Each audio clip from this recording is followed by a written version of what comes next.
رب العالمین والصلاۃ والسلام علی سید الانبیاء والمرسلین۔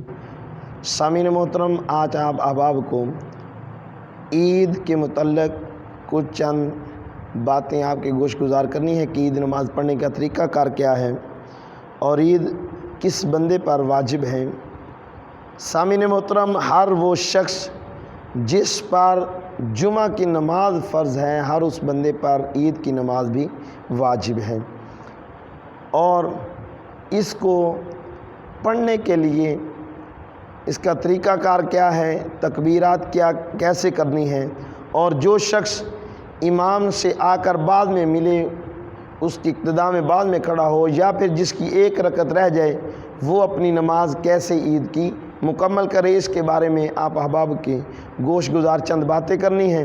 اور یہ ضروری ہے کہ احباب پریشان ہو جاتے ہیں جب ان کی تکبیرات رہ جاتی ہیں کہ ہم نے تکبیرات کیسے ادا کرنی ہے، تو اس لیے آپ احباب نے اسے غور اور توجہ سے سماعت کرنا ہے، اور پریکٹیکلی ہم آپ احباب کو دکھائیں گے بھی کہ کیسے آپ نے ہاتھ اٹھانے ہیں، ہاتھ اٹھانے کا طریقہ کار بھی آپ نے ذہن میں رکھنا ہے۔ احباب ذوالفقار، سب سے پہلے آپ نے نیت کرنی ہے، چاہے وہ عید الفطر ہو یا عید الاضحیٰ ہو، تو اس کے لیے آپ نے واجب زائد 6 تکبیروں کی بھی ساتھ نیت کرنی ہے۔ مثال کے طور پر 2 رکعت نماز عید الاضحیٰ واجب زائد 6 تکبیروں کے بندگی اللہ رب العزت کی، آپ جس امام کے پیچھے ہوں گے اس کا ذکر کریں گے، اور منہ طرف قبلہ شریف اس کا ذکر کریں گے، اور اس کے بعد تکبیر کہیں گے۔ اب آپ کو آپ کا امام کہے گا کہ اللہ اکبر، یعنی وہ تکبیر تحریمہ آپ کو بلند آواز سے کہے گا، تو آپ احباب نے بھی بلند آواز سے اس کی تکبیر سن کر آپ نے پھر آہستہ آواز میں اللہ اکبر کہنا ہے۔ مثال کے طور پہ اب امام کہہ رہا اللہ اکبر، تو آپ نے بھی ہاتھ اٹھا کے اللہ اکبر کہہ کے ہاتھ باندھ لینے ہیں۔ اب ثنا پڑھی جائے گی، سبحانک اللہم و بحمدک، یہ ثنا پڑھ کے اب امام صاحب پھر اس کے بعد 3 تکبیرات کہیں گے۔ اللہ اکبر، آپ نے ہاتھ اٹھانے ہیں اور پھر ہاتھ باندھنے ہیں، ہاتھ نیچے چھوڑ دینے ہیں۔ پھر اس کے بعد اللہ اکبر امام کہے گا، آپ نے بھی اللہ اکبر کہہ کے ہاتھ اٹھا لینے ہیں اور پھر ہاتھ نیچے چھوڑ دینے، اب بھی ہاتھ باندھنے نہیں۔ اب تیسری تکبیر جب امام کہے گا اللہ اکبر، تو آپ نے پھر اس کے بعد ہاتھ باندھ لینے ہیں۔ اب امام صاحب قرات کریں گے، قرات کے بعد اپنی وہ 1 رکعت مکمل کریں گے، یعنی اس کے بعد رکوع سجود سب کچھ۔ اب دوسری رکعت کے لیے آپ احباب اوپر جب کھڑے ہوں گے تو پھر امام صاحب قرات کریں گے۔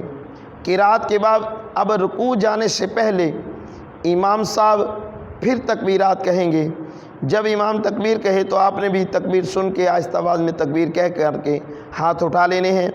مثال کے طور پہ امام صاحب کہیں گے اللہ اکبر، آپ نے ایسے ہاتھ اٹھا کے پھر نیچے چھوڑ دینے ہیں، اللہ اکبر، پھر نیچے ہاتھ چھوڑ دینے، پھر اللہ اکبر کہے گا امام، تو پھر آپ نے اس وقت بھی ہاتھ نیچے چھوڑ دینے ہیں۔ اب امام یہیں پہ چوتھی تکبیر کہتے ہوئے اللہ اکبر کہہ کے رکوع میں چلا جائے گا، تو آپ نے بھی رکوع میں چلے جانا ہے۔ یہ یاد رکھیں کہ جس تکبیر کے بعد پڑھنا ہو اس کے بعد ہاتھ باندھ لینے، جس کے بعد پڑھنا نہ ہو ہاتھ چھوڑے رکھنے ہیں۔ اب وہ بندہ جس کی 1 رکعت رہ گئی، یا پھر جو بعد میں آیا، امام پہلے تکبیرات کہہ چکا تھا، تو اب وہ کیا کریں؟ اب جو امام صاحب تکبیرات کہہ چکے ہیں، آدمی بعد میں آیا، تو وہ کیا کرے؟ امام صاحب اگر اللہ اکبر پہلی تکبیر میں کہہ کے 3 تکبیریں کہہ چکے ہیں، وہ قرات کر رہے ہیں، تو آنے والا بعد میں آیا، وہ شخص کیا کرے؟ وہ یہ کرے کہ اپنی تکبیر اللہ اکبر تکبیر تحریمہ کہہ کے اس کے بعد جو 3 تکبیریں زائد ہیں وہ کہہ لے، چاہے امام قرات ہی کیوں نہ کر رہا ہو۔ اگر وہ امام صاحب کو رکوع میں پائے کہ امام صاحب رکوع میں ہے اور اس کو غالب گمان ہو کہ میں تکبیرات کہہ کے پھر بھی رکوع میں شامل ہو جاؤں گا، تو پھر وہ بندہ تکبیرات کہہ کے پھر رکوع میں شامل ہو۔ اگر اسے یہ گمان ہو کہ میں اگر تکبیرات کہوں گا امام صاحب رکوع سے سر اٹھا لیں گے، تو پھر وہ کیا کرے؟ وہ تکبیر تحریمہ کہتا ہوا اس کے بعد وہ تکبیر تحریمہ کے بعد رکوع میں چلا جائے۔ اب رکوع میں ہی وہ شخص اپنی تکبیرات کہہ لے، لیکن ایک بات کا خیال رکھنا ہے کہ رکوع میں پھر ہاتھ نہیں اس نے اٹھانے، ہاتھ یعنی کہ کانوں تک نہیں لے جانے۔ اب رکوع میں وہ ویسی تکبیرات آہستہ آواز میں کہہ لے۔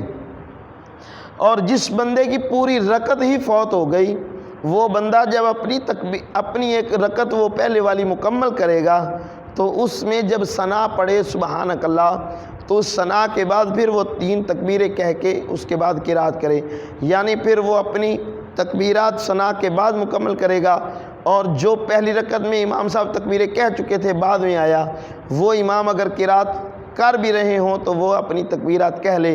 اگر رکوع میں پائے تو میں نے آپ احباب سے گزارش کی ہے کہ وہ رکوع میں بھی تکبیریں کہہ سکتا ہے لیکن وہاں پہ ہاتھ نہیں اٹھائے گا، اسی طرح وہ اپنی 2 رکعتیں مکمل کر لے۔